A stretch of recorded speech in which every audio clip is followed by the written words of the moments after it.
오늘 말씀은 시편 119편 49절에서 64절입니다.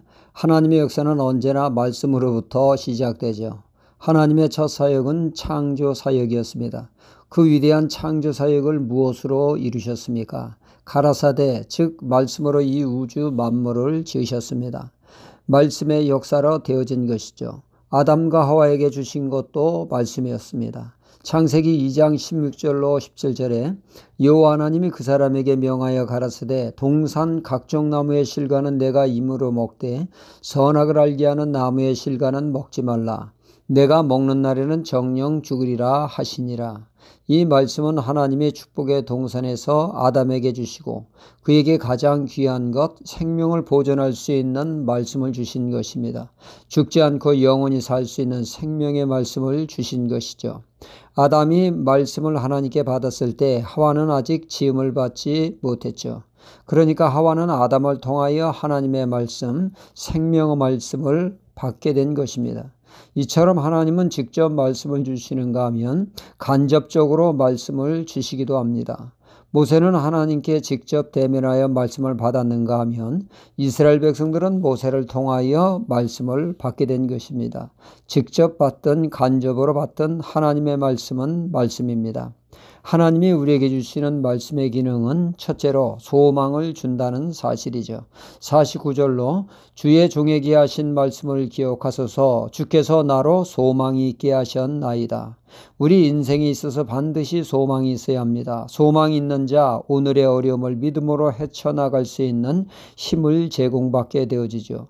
6.25 때 종군 기자가 미군에게 물었다고 하죠. 당신에게 지금 한 가지 소원이 있다면 무엇입니까? 답은 내일을 나에게 주십시오 였다고 합니다. 오늘의 어려움을 내일 내가 살아있다는 소망만 있다면 얼마든지 오늘의 어려움을 이겨낼 수 있다는 뜻이죠. 오늘을 오늘답게 살기 위해서는 반드시 내일의 소망이 있어야 합니다. 내일이 없으면 오늘을 제대로 살기가 어렵게 되죠. 사도행전에서 사도 바울이 로마에 압송을 당할 때 바울이 탄 배가 유라굴로 광풍에 표류하게 되죠. 집채만한 파도가 당장이라도 배를 집어삼키려 합니다. 우리나라에 최초로 세계에 나아간 사람이 200년 전에 문순득입니다. 이 사람은 홍어장수로 전남 신안에서 잡은 홍어를 가지고 무트로가 파는 상인이었죠.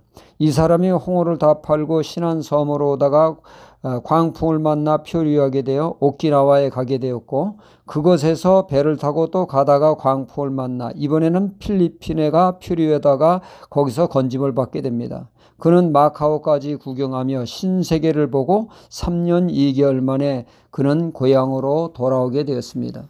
이렇듯 사도 바울의 탄 배가 표류하여 배가 언제 깨어질 줄 몰라 생명의 위협을 느낀 사람들은 식음을 전폐하며 살아있으나 죽은 사람처럼 죽음의 공포에 넋이 나가 있었습니다.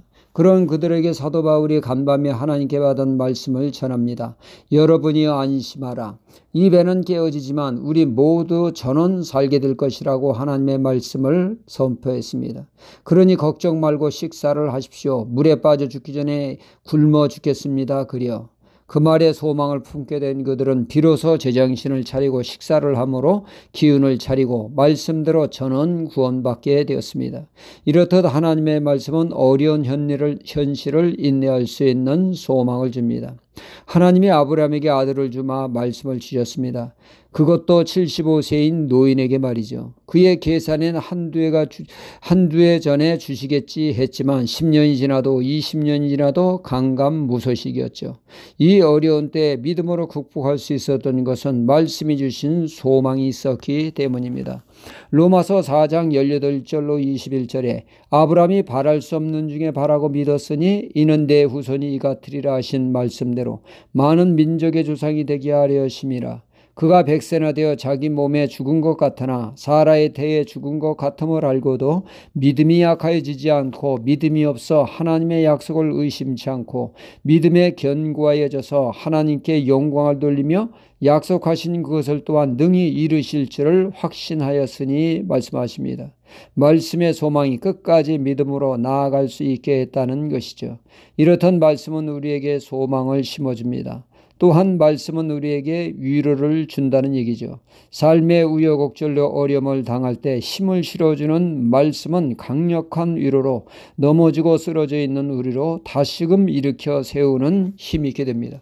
그리하여 다시금 신앙에 다시 살리는 역사가 있게 되어집니다.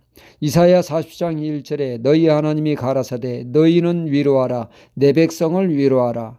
하나님의 백성을 위로하라 하십니다. 위로하라고 하시는 하나님이 친히 말씀으로 하나님의 백성을 위로하여 다시금 소성케 하십니다. 우리는 하나님이 주신 말씀을 든든히 붙들므로 오늘의 어려움을 극복하는 소망을 가지고 말씀의 위로를 받으며 믿음의 행진을 이어가야겠습니다. 할렐루야.